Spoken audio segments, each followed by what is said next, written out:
And welcome back, ladies and gentlemen, to another edition of the Peach State Power Hour. I'm Harrison Reno. Alongside me, Andy Stowe, Eddie from Mackworth, and our special guest this evening, the doctor's in the house, Brent Rollins. Film Don't Lie, See Ball, Get Ball with David Pollack. We wanted to bring on our favorite bald guy in the world to help preview Ole Miss, Georgia, the rematch in the college football playoffs. Brent, we said we weren't going to hold you for more than 20, 30 minutes. Because we also want to get you out of here quickly so you can go to bed. Well, we lied. We lied about that. So. Also, we want to get on these viewers to do a call-in show, the second ever Peach State Power Hour call-in. I will post the StreamYard link in the comments once we wrap up with Brent and give our predictions on this game. But first, Brent, tell the people what you've been up to since the last time we spoke. Actually, this past week has been probably week and a half or so. Probably some of the more relaxing time that I've had in quite a long time. Like actually having a break, because for us, like for the school that I teach, we were always on trimesters previously. Okay. And this is the first year we're on traditional semesters. So my classes finished up, early to mid-December, and I don't have anything until after the new year. So I've kind of had more of a break from normal, been catching up on some movies, quality time with the fam, like all sorts of fun stuff, Christmas in West Virginia. Just really enjoying the not having to always do something. And not having a kid playing in the state championship too, right? You had that going on last year. That is true. And we did. Yeah. That's very true. Yeah. And I didn't get to watch North Dakota in the state championship because Marist took care of business against them here at home. I don't think North would have beat Benedictine. That's for sure. That was not happening. Or Creekside, right? Well, no, definitely not Creekside. That would have.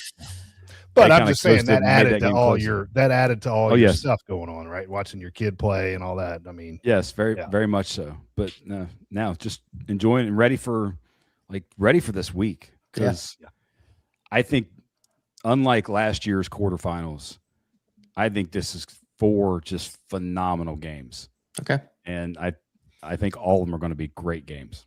You don't think there's going to be any blowouts? You don't think there's any? I don't. If one is a double-digit game, like I could see Ohio State having I could see that game being a complete rock fight 3-point game. I could see Ohio State winning by 14 winning plus. Big. Yeah. Okay. Indiana, Alabama, kind of the same, but I just don't think it's going to happen. I think they're all going to be close.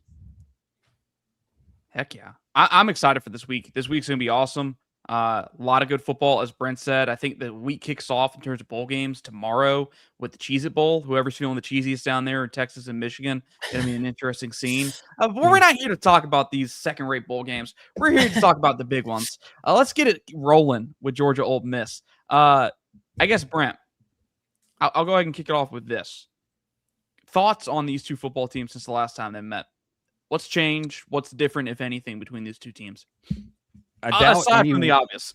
I will say the interesting part is I doubt anyone out there is picking Ole Miss. It's few and far between. Maybe did I see Danny Cannell? Maybe he did. Danny Cannell, well, he doesn't matter. But just because of Georgia's ascension, especially defensively, and just no lane, that element, not many people are going to pick Ole Miss. But playing against the team a second time, like you already saw what it did for Georgia against Alabama. Yeah. Mm-hmm. And, now there's certain times where it's just a mismatch no matter what, like BYU and Texas Tech. Like that was just a mismatch. But oftentimes, especially when you have teams that are, maybe the talent gap isn't as far, like it's kind of all right, who executes best? What did you do well the first time that you didn't do the last time? The thing that the biggest misconception of the first game was that Trinidad played awesome, and he did not. Yeah, he had his lowest passing grade of the season in that game against Georgia, and it was actually like a lot of bad throws on 1st and 10. Like late in the fourth quarter when they finally stopped him, it was a missed throw. The guy was 8, the tight end with the dreads was wide open. So there's some things from the first game where it's like, I don't know. I think obviously that Georgia's playing a lot better defensively, and it's going to be a lot better performance from that side. But that's why I see this game being more so lower scoring, definitely much more lower scoring than the first time. So how much better is Trinidad Chambliss today than he was when we played them in October? And how much better is Georgia's defense than they were when they played them in October? I think Georgia's defense is obviously exponentially better. Mm-hmm. And I think on our interview that Kirby did with Pollack on the C-Ball Get Ball channel, he actually talked about kind of looking at themselves in the mirror. He did. And about how they needed to make some changes, especially on third down. And I forget exactly how he said it, but the comment to me, the way I took the comment was, we need to get faster players on the field. And I think that's why you've seen more Zayden Walker, more sort of other guys on the field. And then obviously the ascension of the secondary. But I think that was a key for them in changing how they played and getting a little more exotic things like they did on third down. So that's been there. Trinidad, I mean, who they've played is kind of, I think, impacted some of that. The game he had at Oklahoma was a really good game, especially in the elements there. Yeah. Played really well against Miss State in the Egg Bowl. Yeah. Struggled against South Carolina. The biggest thing for me with him is outside of, the scrimmage they had against the Citadel, he's still not really hitting the ball, throwing the ball well down the field. Early when he played, even prior to Georgia, he was hitting and throwing the ball down the field really well. Like against Georgia, I think he was like 2 of 11 on throws over 10 yards, and it hasn't really been great since. They sort of still hit things in the less than 10-yard area. So I don't know that I've seen him ascend as much as I have Georgia defense. That's for sure. That's what I was going to ask you. So you think Georgia's defense is better or they've improved more than Trinidad Chambliss has improved? Yes. Okay. Would agree with that very much so. So before we move it over to the Georgia side, I'm going to ask one more question about Ole Miss. The elephant in the room is Lane Kiffin, right? I mean, he was there entrenched as the Ole Miss coach. Is obviously not. This is Pete Golding, as you see on my handle there. This is his second big game as the head coach. So No. This is his first big game as a head coach. He played a high school team 2 weeks ago. Right. Scrimmage. You got to scrimmage. Yes, he had one scrimmage. Yes. I'm on the outside looking in. You're a coach, Doctor. You know the ins and outs of how this thing works. So tell me how it's an advantage in any way for Pete Golding taking over this team. And Andy mentioned it. Trinidad Chambliss has a bad series or two. What would he do? He'd go over to the quarterback guru, which was Lane Kiffin, and they'd be talking. Who's he going to now? It ain't Pete Golding. I mean, maybe it's Charlie Weiss Jr. I don't know, but no one can convince me that Pete Golding here and Kirby Smart is even with him. There's just no way that those two are equal. I'm sorry. No, that gap is definitely large, and I think it's gonna. And when things come into play there, to me, and like the Ole Miss Tulane game, it was 14-0 instantly out of the gate. Mm-hmm. And then there was a big lull for a while in that game, actually, before it got out of hand as just the talent took over the period of the 4 quarters. That, to me, is the part where I think that element that you're talking about is going to matter. Okay, the design and the script and the first couple drives and, hey, we've planned this and looked at this and we think we're going to get these looks, all that sort of stuff. Once that is over with, how does the sort of in-game adjustment, how does that work? Yeah. I think you have a drastic edge, obviously, on the Georgia side with that. Now, one part that might be semi in his favor is there's probably an element where he's like, okay, look, you guys handle offense. I'm going to handle defense. Right. Mm-hmm. We'll kind of talk together maybe on the 4th down type things, or I'll ultimately make a decision outside of that, what are you truly controlling if you're the head coach? But he has to control his defense. Right. So I think he's still going to be dialed in defense. It's more about the coach elements to me, or him, like the interviews and all that sort of stuff. Love that comment. Sorry. Yeah, that was awesome. Yeah. But the interviews, the ancillary things that he now has to do as a head coach, taking away from his prep as a defensive coordinator. Yeah. That to me is where you might see some elements there. But I do think it's obviously a distinct advantage. Okay. Brent, when we get into kind of the keys of the game and a couple more minutes of Q&A, then we'll kind of switch to that into keys to the game mode, and then obviously predictions after that. One of the things I put, and going back and watching that first matchup with Ole Miss, just how quick Trinidad was getting the ball out. I mean, it's 1-2 balls out, 1-2, and sometimes it's even just 1 balls out. Like, how does Georgia go about muddying those windows? Because you kind of showed it in Film Don't Lie, going back and even watching your Film Don't Lie from the first time with you and Dane. It's like the first half was pretty much, even up until the fourth quarter, Georgia was in position to make the same plays they kind of made later in the game. They just didn't. So, I mean, what is it? What's the adjustment now trying to muddy those windows? Because it's just impressive when you go watch this guy. This guy processes and gets the ball out at a really high level. I don't want to say elite. You can answer that, whether or not he's elite in terms of getting that ball out quickly, but it just feels like, man, that ball's coming out quick no matter what the defense does. That's agree. And it did in that game. I think it was right around 2.5 seconds, which is, top half of the country in terms of average time to throw, but that was in that one singular game. But I think you're going to, and what you've seen since then, like they played a lot of off coverage in that game. I don't think you're going to see as much off coverage. I think you're going to see, like you even saw some stuff in the SEC championship game that they rarely do from a standpoint of, hey, we're going to rotate our corners and play, press, look, and then rotate corners and play cover twos type stuff.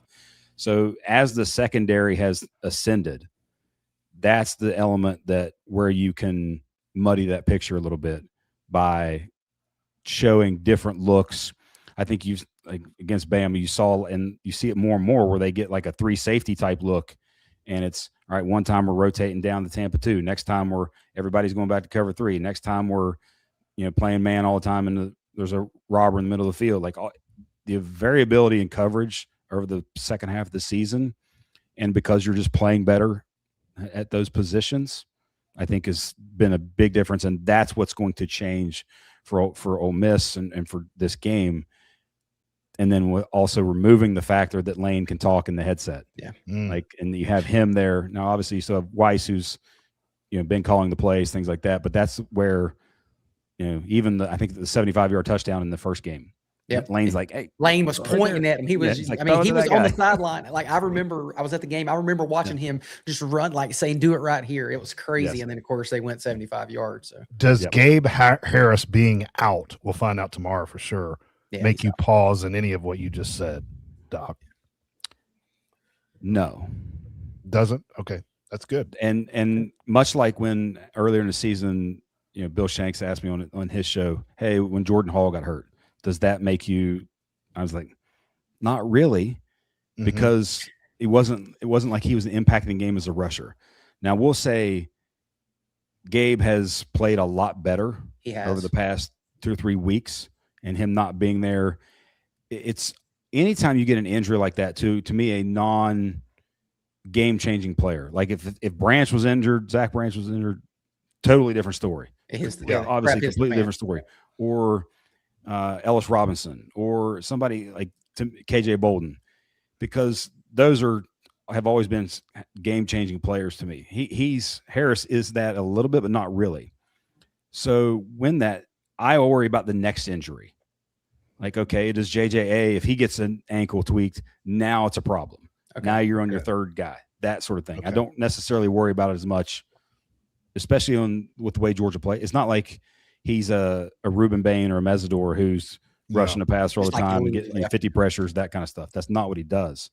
So I'm not as worried about that. It's if somebody else is dinged up, then it becomes a problem. Okay. Good. Brent, what I want to know, like we've watched Gunnar Stockton. He went stupid in this game in the first, he best game of his career, and he sort of tailed off a little bit. And there's even some people saying he's been injured and like has some rib stuff going on. I don't know he's not going to repeat those numbers this game, but what does he need to do, or how can he do that? And he will have Colby Young back, who was injured on that first pass. So what can he do to have it? Maybe. Okay. So what can he do to have at least a better than average game, not necessarily some of his lesser games? My answer with him will always just be himself. And if he's taking care of the football, and it's one of those where the biggest thing with Gunner and why you see is like his QBR number, the ESPN, the way, because QBR and its metric factors in running and sort of staying ahead of the chains so much more so than other metrics. But it equates to winning. As long as he stays out of sort of to me, the losing plays, and he doesn't take a lot of lost yardage plays. No, he doesn't. No. You know, being able to get the ball out quick with the screens in some of the RPO type game. As long as he does that, I think he's going to be just fine. Now, that's the element of this game where it's like, okay, you had a shootout last game. One QB, at least from a PFF grading standpoint, which oftentimes talks about, hey, the more difficult throws you had to make, how well did you do? Gunner had his best game of the season. Yeah. Trinidad has his worst. Like, what's it look like when maybe if those sort of equal out?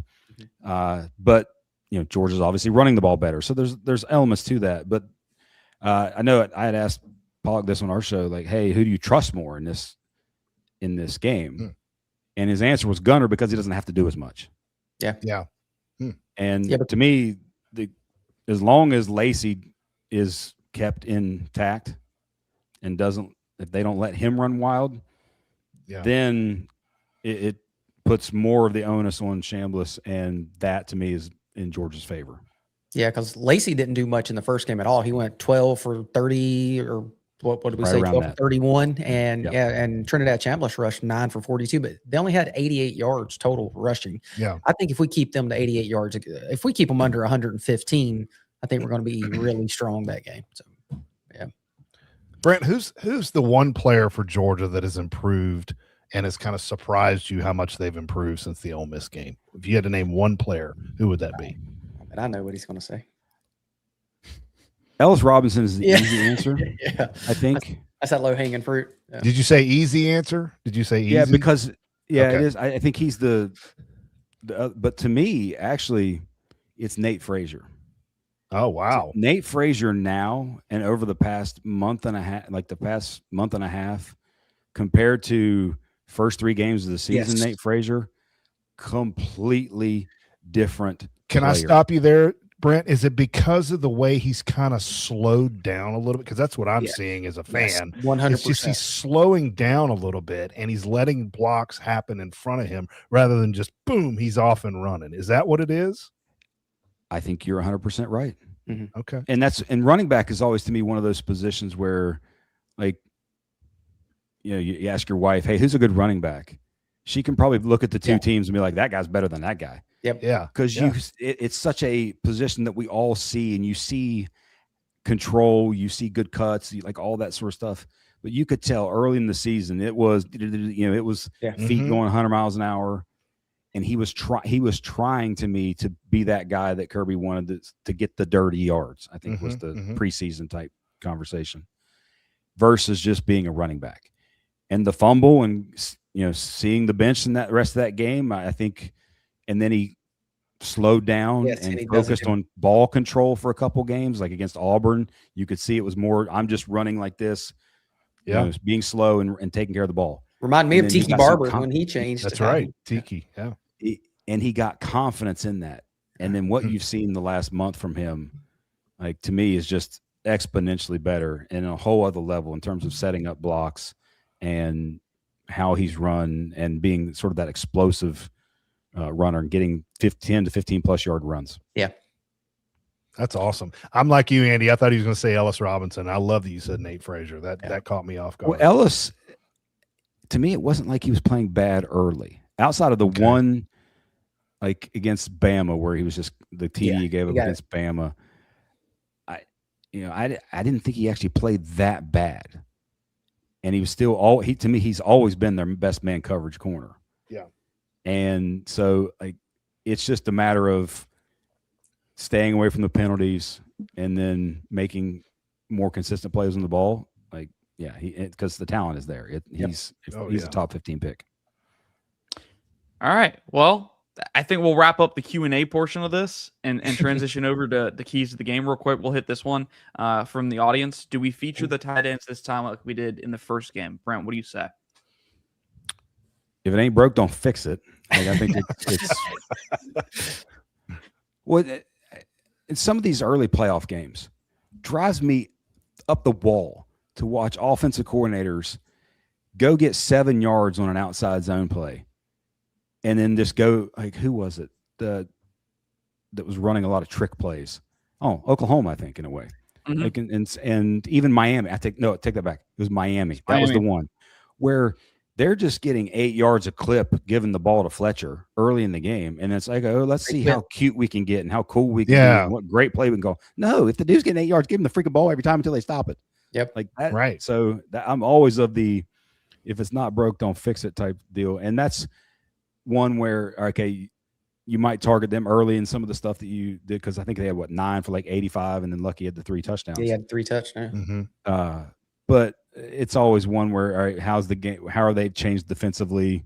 What are they doing? I think you might see them do a little bit more so where it's like, okay, go beat us, throw into your wide receivers, throw into the outside, that type of stuff. There we go. All right, keys to the game, gentlemen. Andy, I you put a lot in there, so I'll let you go first here. You put a lot in these notes. I'll let you explain that one. For my keys to the game, I wrote Kirby Smart. Come on, 137 games as the head coach, 117 wins, 20 losses, 2 SEC or national titles, 4 SEC championships. He's won the Rose Bowl, he's won the Sugar Bowl, he's won the Peach Bowl and the Orange Bowl, and then that guy Pete Golden has coached 1 game versus a high school team. So, but my main key is Malachi Tolliver. Like he'll be starting is to be his 3rd career start. And he's had 3 weeks now to be the number 1 guy. So if he can hold up and be as good as he was versus Alabama, I think the offense will be able to run the ball at will and set up a lot of those pass plays. And I mean, we love to do the screens, and so I think Malachi Tolliver is as key to this game as anything. And now, an honorable mention, I want to say Monroe Freeland getting a little redemption for last year's Sugar Bowl because that's a good point. Yeah, that's a good point. There was when I was walking down the street one day, Kirby was he was yelling at Monroe Freeland about that game one day. He said some very mean things. So I'm betting Monroe Freeland has circled this game and he's ready to show out. Yep. Eddie, what you got? So, I mean, we've touched on it already, and mine is the defensive backs. I mean, we talked about Ellis Robinson. He's now playing like that 5-star kid where I don't think he was beginning of the season trying to get his legs under him. But I'll throw in Rashawn Dinkins too. I mean, that kid has been thrown in as a freshman playing a very difficult position, and he's played very, very well. So I think that's huge. The defensive backfield is playing – I mean, Malachi Starks, I mean, the guy he's just there. We don't even talk about him because he's so dang good, right? He just doesn't make mistakes, and he's a leader back there. So I just think Bolden. I think you meant KJ Bolden. I was about to say, I think that guy's in the NFL, but I was going to say, no I don't wonder know why I nobody had Starks on the there brain. anymore. KJ, but I saw Brent's face, and I was like, what is he making a face for? I can't wait for KJ Bolden. To take that I snap said the and wrong go out name. there and I'm throw those sorry. touchdowns. KJ Bolden, you know who I meant. I'm sorry, I said the wrong name. But anyway, as a whole, I think Trinidad is facing a much stiffer defensive backfield than he was in his first time around. Agreed. Brent, KJ Bolden included. All right, so I'll take their 2 points and make a sort of nugget from that. One, Tolliver. If you noticed how much under center they went in the SEC championship game, 3 times as much as they did in the regular season. Yes. I think that was purposeful. That was hey, we don't want snaps to be an issue. Yes. So now you got another month of practicing. Like, okay, as long as is that an issue? Is it a non-issue? Tolliver is one of those things where if you don't talk about him at all, that means it's good. That's a good thing. That's good. Yeah. So that's one thing with that. Do you see as much under center in this game as you did in the SEC championship game? With Dinkins, Alabama, it's more about what you have to do in the pass game and your mental sort of acuity in the pass game. With Ole Miss, that position to me specifically gets put in a lot more conflict in the run game and run pass type conflict. And that's one where it's like, okay, you're still going to play as well as you did in the SEC championship game in that scenario. But to me, it's Lacey. You have to, like, they are at their best when Lacey is running the ball well. You have to primarily stop him. And if you do, and because what was amazing in that first game is they had 2nd and 10 or plus, 2nd and 10, 2nd and 7 plus a ton of times in that game. And that's when Trinidad did his damage.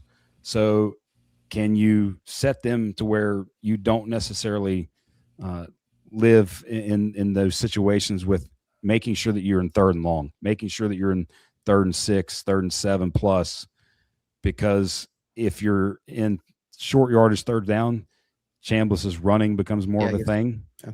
I think they'll try to do, but the key, he's just really good. You can try to keep him in the pocket all you want, but he's really just great feel kid, great feel for space and where to move. But no, they slow down Kewan Lacey, and if he has any sort of game similar to what happened in the first game, I do think they'll slow them down a good bit. Yes. So Brent, are you saying my guy Dink might be a liability when it comes to stopping the run? No, okay. Not at all. It's just more mental conflict. I think he's physically capable. The looks they're giving him and that kind of thing. Yeah. And the RPOs and the play action game that they have just sort of creating confusion and leaving a guy open when he should be there, or being 3 steps late when it's like in recognition, that kind of stuff. Okay. For Mike, we kind of talked about it earlier, kind of gave it away. It was muddy in those windows. Yeah. Brent already said he expects a little bit more coverage to be up there, kind of more in your face, kind of more what we suspect.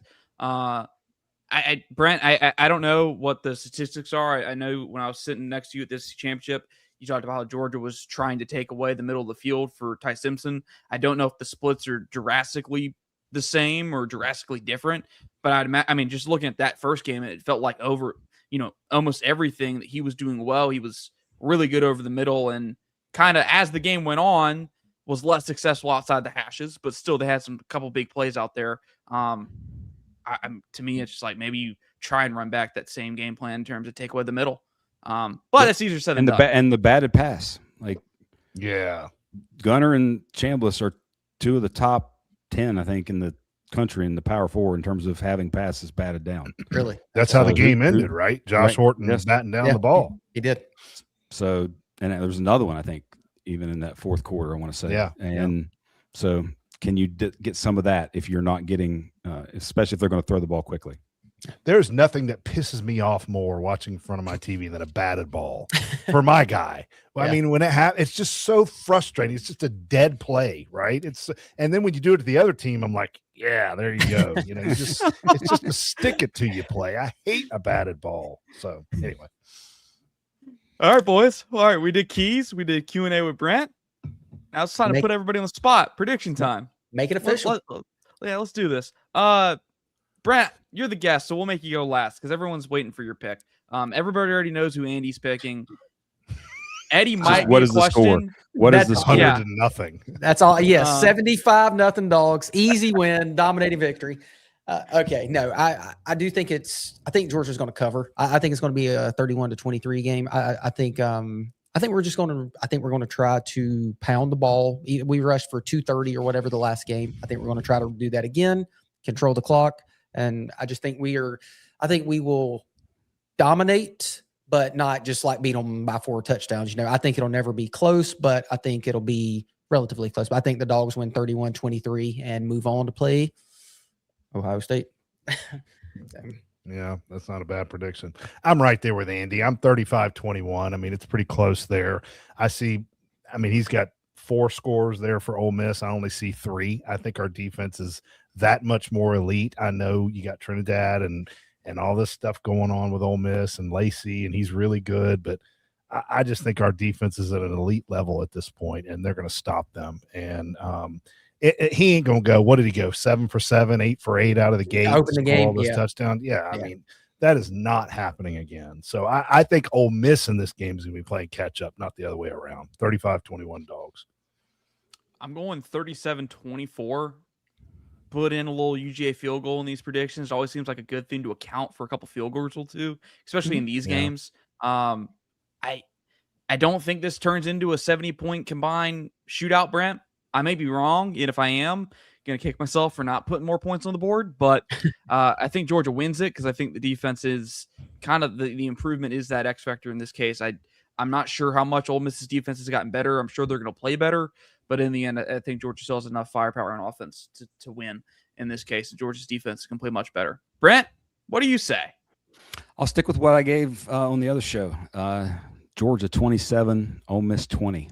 I think it's going to be a lower scoring game, and Ole Miss kind of maybe that late touchdown that makes it seem interesting when it maybe wasn't actually.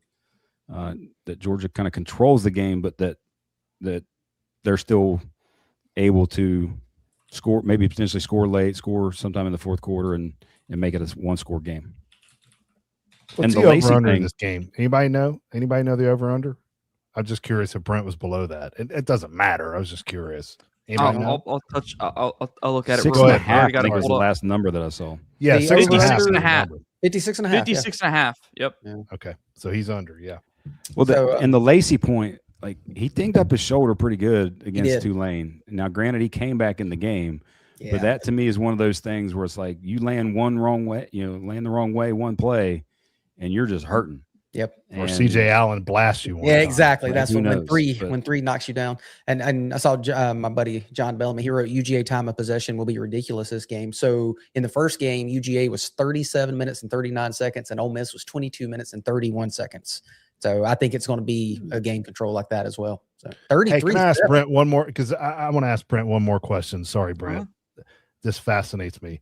Who picks up the time that Gabe Harris is out? Who steps in and makes a difference? I think it's JJA in terms of playing the early down snaps.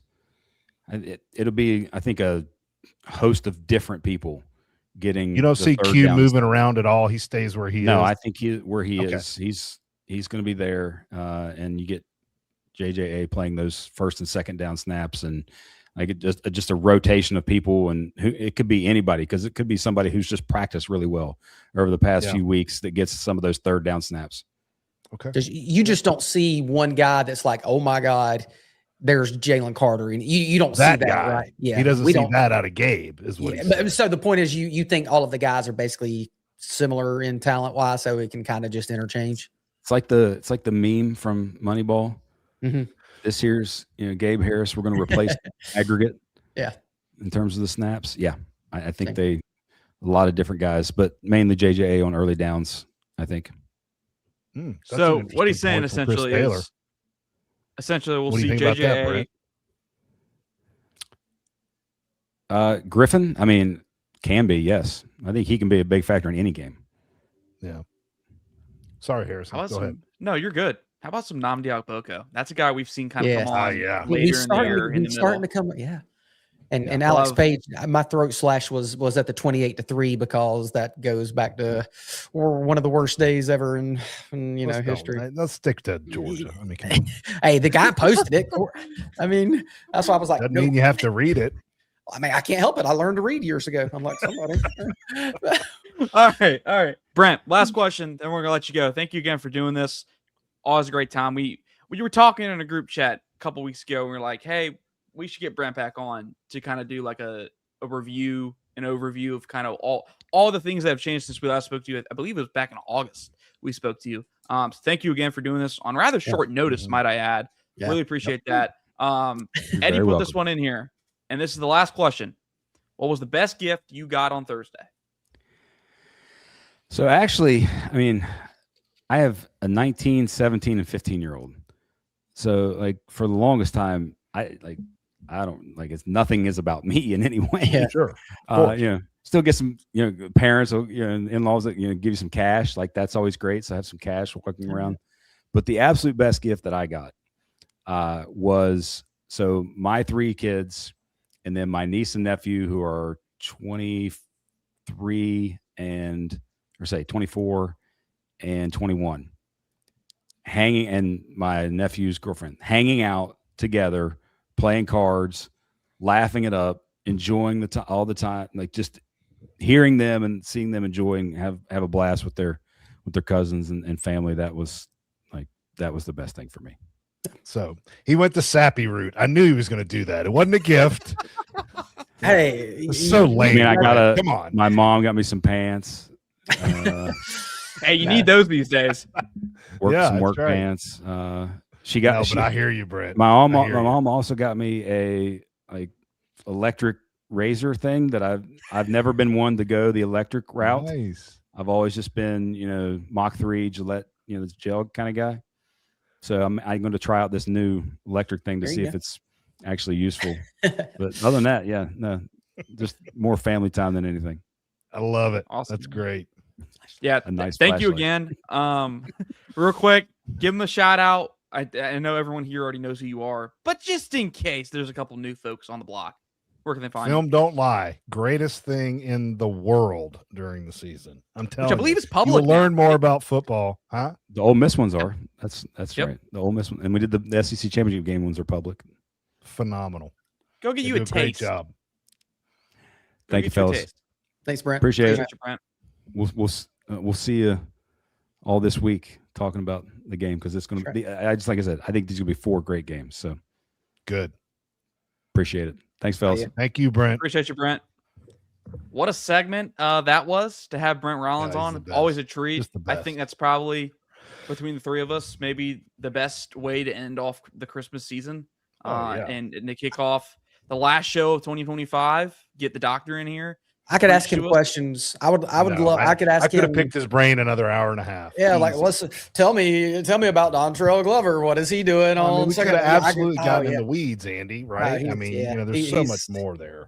He's so good. The So. best. Oh, I see you got that link Absolutely. posted. So who is Yep. going to be the first one? Who's going and In the YouTube, in the Facebook comments, you can now join the show. The UGA Sports Peach State Power Hour call-in starts right now. Foster we Moss have told notes. us he was going to join. He has to join. Where are you at, Foster?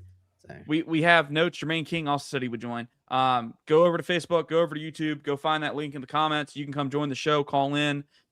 Just as a quick housekeeping note, we're going to try and keep it to 5 minutes per person. We can get as many people on as possible. If we don't have anyone in the rating room, then we'll let you go longer. But we have notes through the Brent segment, and everything else is up to y'all. As somebody joins the show, I believe this is the first guy that hopped on last time. John Deere Andrew Green. Butts, Hi, our Andrew. original first call-in of the Peach State Power Hour. Andrew, how you doing? Good. How are you guys? Doing good. Great. Thank you, Andrew. Yeah, excited. I saw the either tweet last night or this morning and was like, well, I know what I'm doing at 7:30 Eastern time tonight. Awesome, man. Well, where do you want to talk about? Where do you want to take us? What do you want to talk about? Well, a lot of it, I was trying to be good this time and do some notes in the pregame, watching Brent there. Ooh, Whoa. You did more than damn. Harrison does. You did Yeah. more than Harrison Hey. does every There's week. some things so. that I've been thinking about over from the call last week and then watching football this week. But I mean, one of the big things that you guys already talked about it is I think it has to be said that, Tulane had 115 yards rushing and 306 yards passing, 421 total. Yes. And the score doesn't really, show that, the 41-10 or whatever it was. But McClure, their starting running back, 15 carries for 84 yards, 5.6 yards a carry. Andy, you called it. In the last game we ran for 250 or whatever, 230 or whatever it was. I just think this stable of running backs has gotten even better. And the way Nate's kind of showing out now, I mean, I just think that Kirby's going to try to make this a rock fight. And see the defense is is setting in a little bit or a lot of it.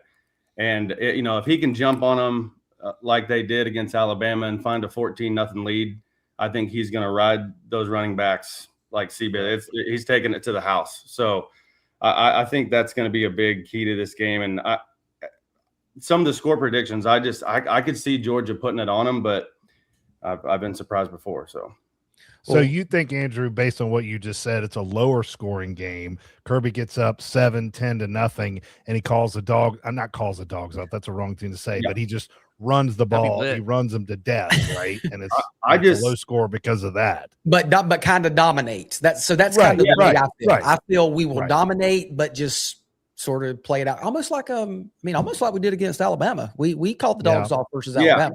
I think my score prediction probably would be more around. I could see another 28-10, 28-14, get a 14-0 lead, maybe get a 14-3 lead somewhere in there. And it depends on how the defense comes out firing. If they comes out and he knows he can trust his defense and ride with those guys, he's probably going to keep Gunner under center.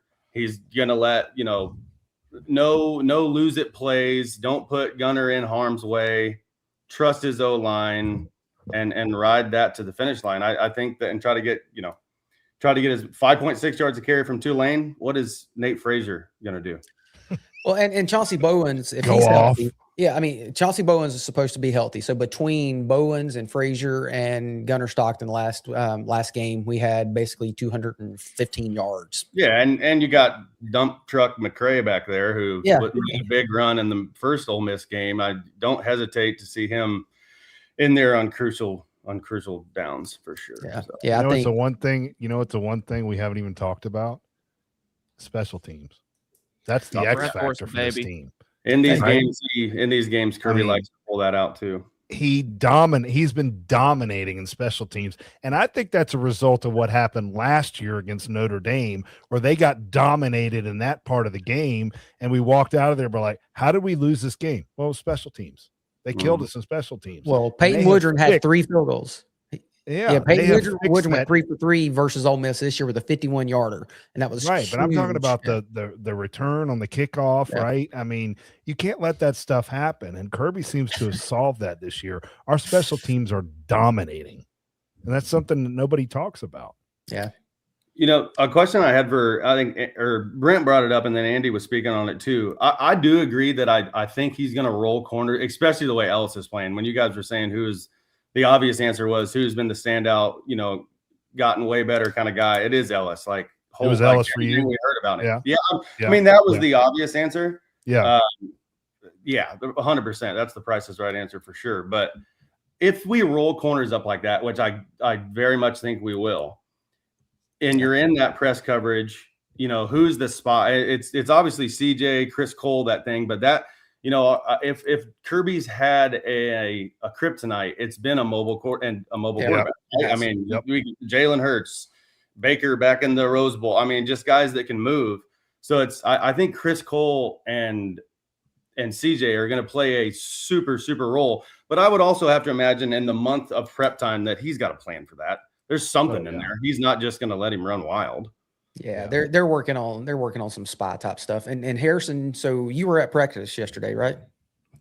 What all did you get to see from the defensive side? And also, question: what did you get to see on that offensive side? Do you think we're going to run any more of that H-back type stuff that we were running early in the year? Because I was watching the Ravens yesterday, and Todd Monken was calling a traditional I formation with the fullback plowing through. And God, I had that here. I know exactly what he's getting at. Had visions of that. So, what did you see that would make me be happy for that to happen? So, I on the H back with the fullback, Ethan Barbour was full go.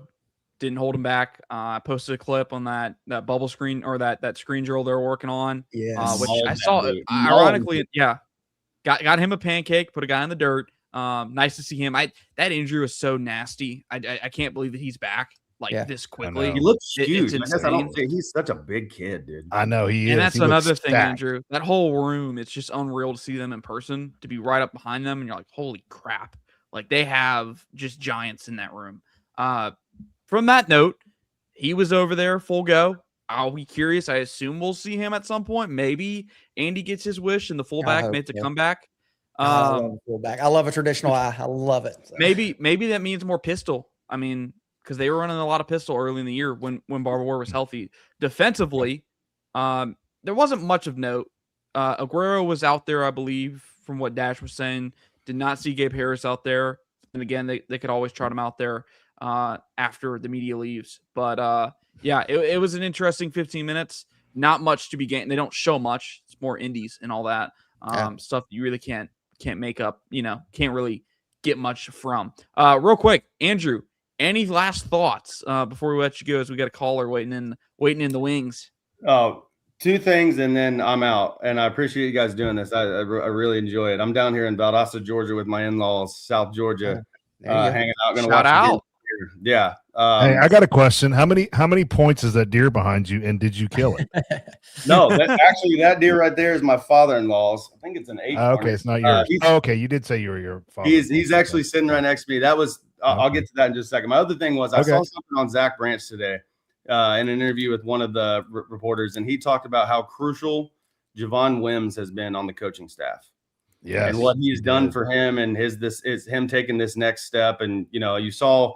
There was obviously something going on at USC where he wasn't comfortable. And I think it's just such a testament to what Kirby Smart does, that what he brings on his staff. And I hope that is such that is going to be a big point for this offseason as we bring in more transfer wide receivers that, Kirby's taking it to the next level with these wide receivers. That, 5 years ago, Kirby can't put a big-time wide receiver in the NFL. Yeah. Well, I think Zach's about to be that dude. So I hope that transitions into the offseason. And, we'll talk about that after. But I just thought that was so cool. We're so blessed with Kirby Smart at the helm. The other thing, too, I got my father-in-law right next to me, got my grandfather-in-law watching in Thomasville, Georgia. There you go. I brought 2 new Dogs fans to the Peach State Power Hour, so I'm doing my part. Everybody else, click, like, and subscribe. There you go. We appreciate that. We'll see you Thursday night. Go Dogs, baby. Go Dogs. Yeah, man. Absolutely. Thank you, Andrew. That was awesome. We got to show MVP already. The next caller stands no chance to be better than Andrew. Y'all better step up. That's right. See you, man. All right, y'all. Happy New Year. See ya. Go Dogs. Happy New Year.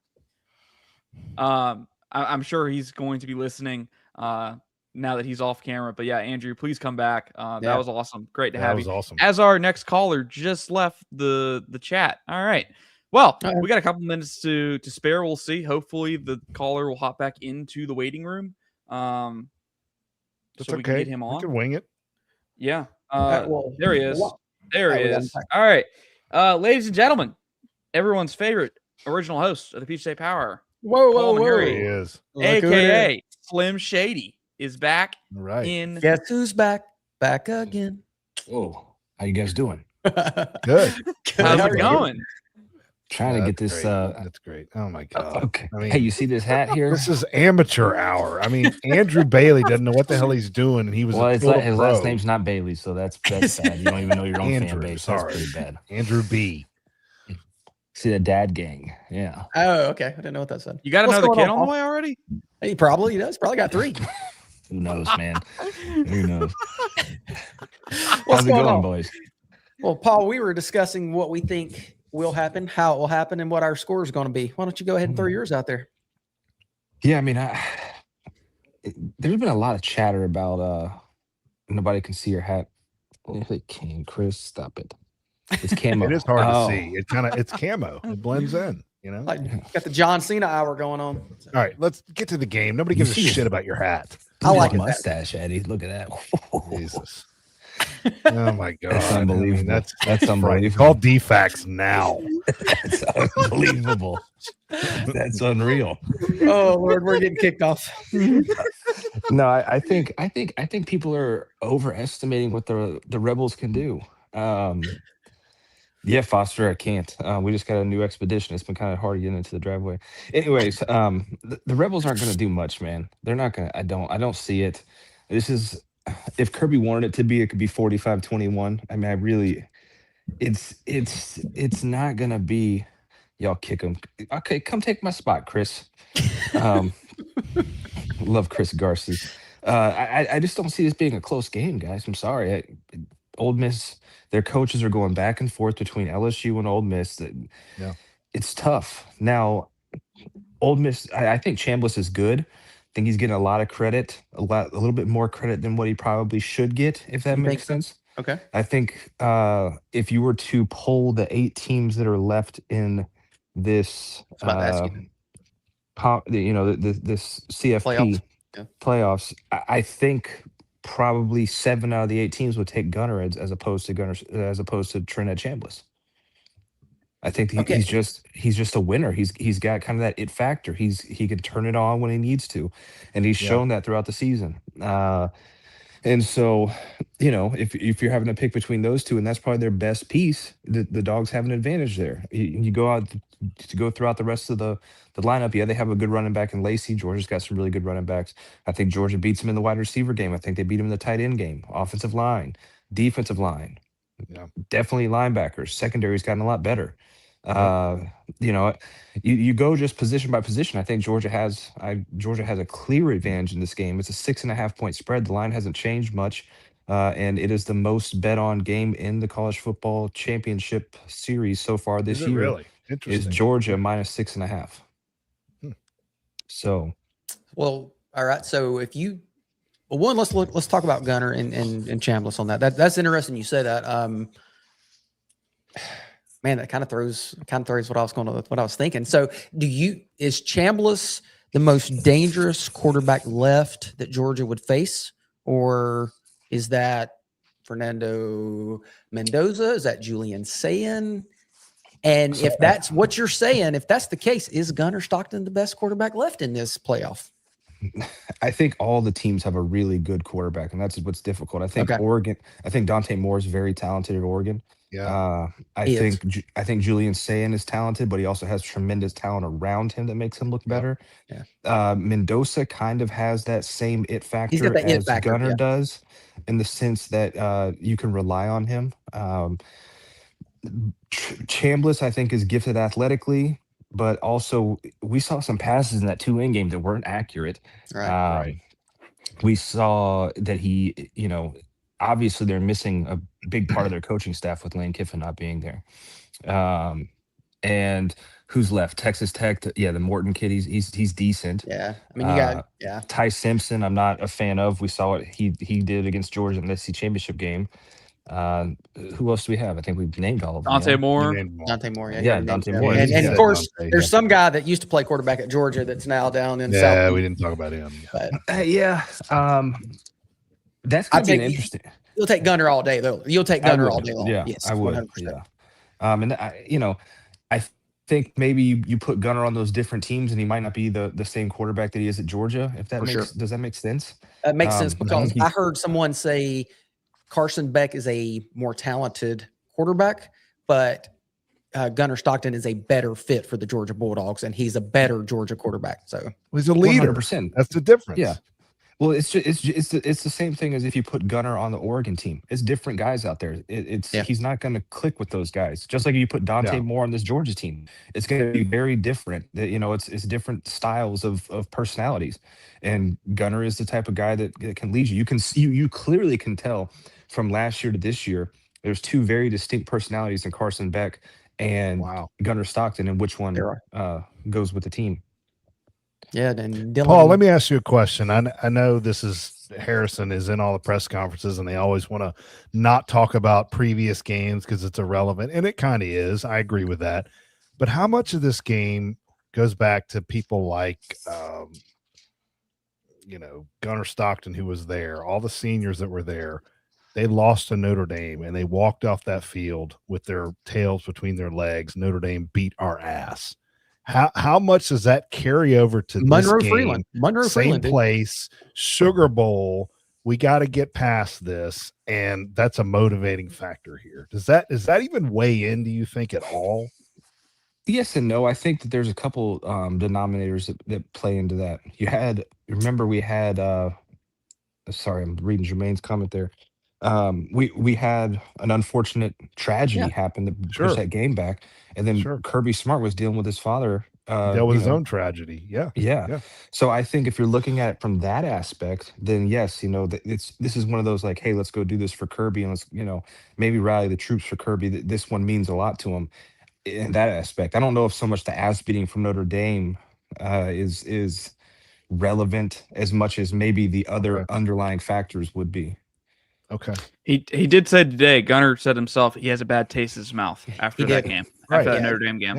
Yeah. So I am curious to see what that Dalen looks Everett like. touched on that too. Dalen Everett touched on that a little bit too. They didn't want to experience that again. So I'm telling you, it's a loss. I don't know if it, but I don't think it has anything to do with like the Sugar Bowl, if that's what you're getting at, like it being in the same place. I don't know if it's the same thing. I think when I heard Kirby that day, and I sent y'all what I heard Kirby saying about Monroe Freeland and talking about the Sugar Bowl. He specifically called out that Sugar Bowl, and he specifically called out Monroe Freeland. I think he is going to try his best to ball out and dominate. It just doesn't Kirby, y'all know how Kirby is. He doesn't forget anything, and he's going to call out a certain play from 3 years ago versus Louisiana He doesn't do Tech. anything on accident, right? No. So that I think Monroe Freeland is going to go out there to ball out because he wants to make up for last year's Sugar Bowl. I think that's valid. I may be wrong, but that's just what I think. Harrison, that's a hell of a great haircut. You got a great clips, by the way, in terms of just head down to the Sugar Bowl. It looks really good. Hey, $15 haircut, baby. That's what I get. Who said anything about great clips? But yeah, shout out to Paul. Appreciate the support. If I can get a mustache like Paul, we'd be in business. If Paul never left. Yeah, if only. you know, when you get be little doing bit, you probably wouldn't be doing a Sunday show with 2 40-year-olds when you're in Athens. You'd be out chasing around the town. when you get a little older, facial hair starts growing. It just happens. You'll learn. It just Speaking of 4-year-olds, Jermaine King is watching a Ford? kid today. Okay. Jermaine Yeah. King says he is Didn't absent. know where you're going with that, bro. Yeah, I thought you were going to say Jermaine is coming on. Oh my god! No, I wish. But we have a good option. We have a great option that just joined the show. We got 5 minutes. Chris Taylor. All right, CT. What's up, brother? How are y'all? Good. Doing good. Hey, what does your hat say? Harbin Lumber Company? How about Harbin Lumber Company representing? Hey, shout out to the Northeast Georgia crowd. Right there, right up the street from me. I love it. So he's probably just collecting premiums from them like he does me. He's just raking them in. Exactly. Counting money. So my question is this. I keep hearing, the Sugar Bowl and how close it is and how it's going to be a crowd advantage for Ole Miss and how many people are disenchanted with going down there as Georgia fans for the next year or whatever. What do y'all think about that? Is it and also, does it matter if they had a 60-40 in the crowd? I mean, I almost feel like that's an advantage Georgia. Oh, that is a good question, Chris. And I want to piggyback off that. Do we think there's more Ole Miss fans at this game than there are Georgia fans? Yes. I think so. I think so too. And I'll tell you why. I'm one of them. I got offered tickets to go to this game. And no, I'll be honest. I got offered tickets to go to this game. Probably wouldn't have paid for them. I looked at flights, I looked at rooms. I said, no, I'll wait till Miami. That's the way we are now. We're kind of, I'm not going to say spoiled, but I'll say spoiled. No. Here goes the show, boys. There's 2 additions. What's up, Alex? Let me finish this point real quick. So you're right, Chris. There's limited funds for fans to attend these games, and this is all new and fun for Ole Miss, right? Hey, we're here. We're going to show up, and it's not that far from them, right? Where they are. So I think there's going to be a distinct advantage, but I'm also going to enjoy watching all of them walk out in the fourth quarter. Here's the other thing, though, that you can now turn this around and why you should say, hey, the second round should be home playoff games because Ole Miss got a home game and now they got to the luck of the draw to go to the Sugar Bowl, which is extremely close to them. Georgia just went last year. You've got fatigue off of that. 100%. People say, I mean, you're going to have folks go down there. It's New Year's in New Orleans. Like you're going to have a party crowd of George fans. Surprised Paul's not going. What do you say here? 40 mold remediation. Is that what you think? 40, 60 Don't Georgia? say that to Chris. Don't say that to Chris. He doesn't know that. No, it's going to be 50-50. Don't discredit Georgia fans. Nah, I don't know. Do you really think that, Alex? You think it's going to be 50-50? Really? It's New Year's Eve in New Orleans. We're on break, so fans are going to travel. If you're going to travel, it's perfect time to go do it. Well, that's true. You don't have work or school the next day, and you have a long weekend to recover to start the first official week of 2026. So, and if you win this game, Alex, you have to now go to the Fiesta Bowl, which is in Arizona. There's going to be that's going to be a tough crowd to get tickets. Like just in general, like they're going to be trying to give those away out there in Arizona. Like, please just get in the stands. Somebody, like, do you like football? We've got 2 really good teams here in Georgia and Ohio State. Would you like to watch? I think that's true. Because it's on a Thursday. It's on a Thursday. Yeah, that's the problem. Yeah. Well, quick, maybe that'll be a deal where Snoop Dogg shows up and there's that'd be awesome. That'd be great. God, there's a Raising Cane suite, in the stadium again. There's some low riders in the end zone, and he catches the kickoff, touchback kickoff. I saw that mid interview. Real quick, Alex, before we wrap up, what do you want to talk about? What questions do you have for us? Nothing. I just wanted to chime in. Back off of what y'all are talking about. All right, well, here you go, Alex. I'm here for a good time. I have a question for Alex. So let's hypothetically say it is 40-60 Ole Miss. Does that matter to Gunnar Stockton, or have we seen him play 95,000 at Tennessee and it doesn't bother him? He just played in the SEC. It shouldn't matter to him or the rest of the team at all. Yeah, I agree. I don't think a lot of folks know Alex's background, by the way. Just putting that out there. No, they don't. They don't know that guy's the GOAT over there. People don't know. It's very limited. It's a limited background. Yeah. He doesn't have those jerseys behind him just because he likes them. Right. Yeah, right. Exactly. Real quick, Taylor or Chris, Alex, I think Paul, you might have gave your prediction. I think you did. I don't know if you gave the score predictions for this He game. didn't. He didn't give a score. I'm going 31-21. Dogs. Okay. 35-24 Dogs.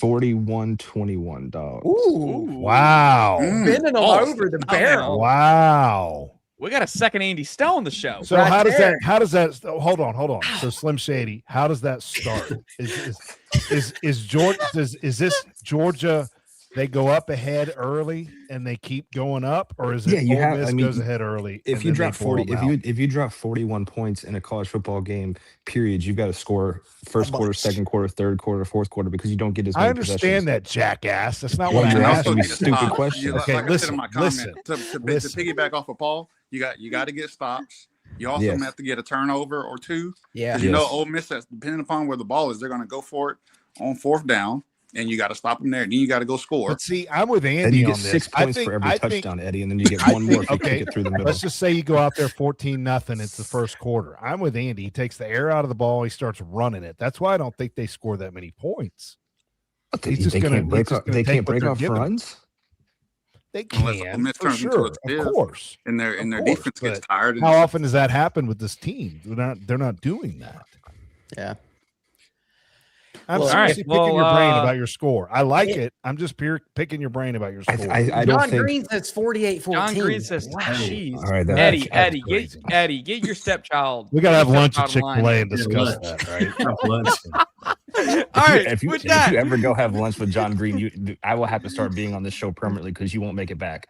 It will be me, Andy, and I'll be dead. and Harrison. Yeah, good Lord. Hey, and if he's wearing camo all the Eddie damn used time, to we be won't even from see Paul. Akron. yeah, exactly. It'll be Eddie was from He Ackworth. used to be. All right. Well, with that being said, we got 31-14 Georgia. We got 24-13 That's a decent Georgia. score. I like these 24 two scores. 6 sacks. I like that 24-13. That's yeah. If we sack them 6 times, we're scoring 45. I think that might be right. Yeah. Hey, I will. Hey, one final comment, and I mentioned this in the comments. It'll be interesting to see how much of the temperament change from the head coach with Ole Miss, for sure. how that impacts Ole Miss. Oh, sure. Yeah. Yeah, This is sure. this. He knew he was going to win that Tulane game, Alex. He didn't have to put too much into it. He's already. I don't know if you guys have caught it. He said it a couple times. Not so much saying that he's scared of Kirby, but this is He said Kirby's name. Yeah. Yeah, he said Kirby's name multiple times. Kirby. But I mean, come on, it's a second He's game. saying, He gets but total he's saying praise, we right? want them to punt the ball one time. Like, come on, yeah. He's basically saying his team, he and his team aren't scared. That's really what it boils down to. And you can't even mention, you can't even sense that in the press conferences once he got the job, leading up to the game with Tulane, where you saw his temperament come out within those press conferences. Yeah, that's true. You know, he That's said true. a cuss word or Good two. You know, it's almost like he was like trying to restrain himself just a tad. But you know when he closed his eyes each night from here until January 1st, Kirby Smart is he's seeing Kirby right there. Smart. Oh yeah, He's even living in closing that. them, right? I mean, he may not be closing them. 45-24 by Percy J. Comedy. All right. I like it. Well, you heard the predictions here. Whoever's wrong, blame them. Whoever's right, give them the credit. That's how this works over here. That's right. I'm Harris Reno. That's Andy Stowe. That's Eddie. That was from Ackworth. That's He's Slim dead Shady. now. That's Chris Taylor. That's Alex Page. Andrew Butts was on the show. Great call-ins tonight. We went 3 call-ins at one time tonight just because we were short on time. We've kind of run over. Paul It's has all The Bachelorette to watch, so we got to wrap this thing up. We'll see you next Sunday at 7:30 live here in the Peach State Power Hour over here on the UGASports YouTube channel.